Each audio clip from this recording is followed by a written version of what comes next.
Ogologo ụzọ lụrụ kilomita 6.5 ụzọ Ozubulu ihe mbọsị Ukpor na ha achọ ka alụcha anya. Onye ọlụ anyị bụ Ngozi Obileri na-enebanye anya maka ọlụ ụzọ gara ebe ahụ ịmara ka nya bụ ọlụ si aga. Ọ sị na oge ya wuchiri n'ụzọ Ozubulu na ọlụ na-aga n'ike egwuchego ọwa mmiri tiechie ụmụ ihe dịgasị iche iche bụ nke ga-emezi ka nya bụ ụzọ bụrụ nke ga-asọtụ na Ukpor. Ka anyị wetara gị akụkọ a site na studio anyị.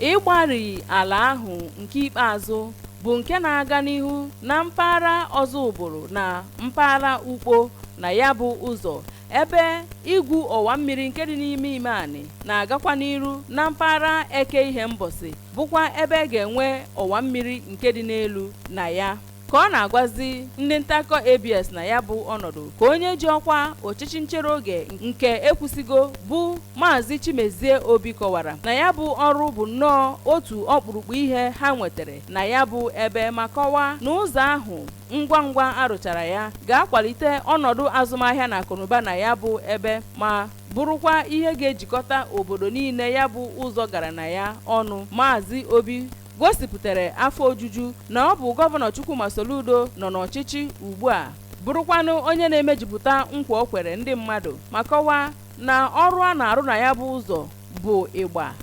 bụrụkwa nke ga-anọte aka. Ọ kọwakwazịrị na ha na-enye nnọọ ndị ọrụ ngo ji ya bụ ọrụ nchekwa pụrụ iche, na kemgbe ebidoro ya bụ ọrụ na ha anụbeghị akụkọ gbata n'ebe ihe eji arụ ọrụ maọbụ ndị na-arụ ọrụ ahụ nọ, ma kwee nkwa na ha echekwagide ha ruo oge arụchara ya bụ ọrụ. N'okwu nke ya, ka otu onye na-agbafe na ya bụ ụzọ bụ onye si Ụmụnjiokwu nke dị n'Egbema Ozubulu, Maazị Oluchukwu Oguchi kọwara na ije ihe mbọsị n'Ukpor bụzi nnọọ nke na-ewe ha nwatịnkọm oge, ma bụrụkwa nke ha anaghị atagbuzi onwe ha n'ahụhụ ịgba okirikiri ịga ebe ndị ahụ. Kọwapụta na arụcha ya bụ ụzọ na ụgbọala na ọgbatumtum ha ga na-anọtezi ezigbo aka. O toziri gọvanọ Soludo maka icheta ha na ikwe nkwa imezupụta nkwa o kwere ha. Onye ji ọkwa project manager na ndị ji ya bụ ọrụ ngo bụ injinia Ignatius Obiora kọwara na ha bidoro ọrụ na ya bụ ụzọ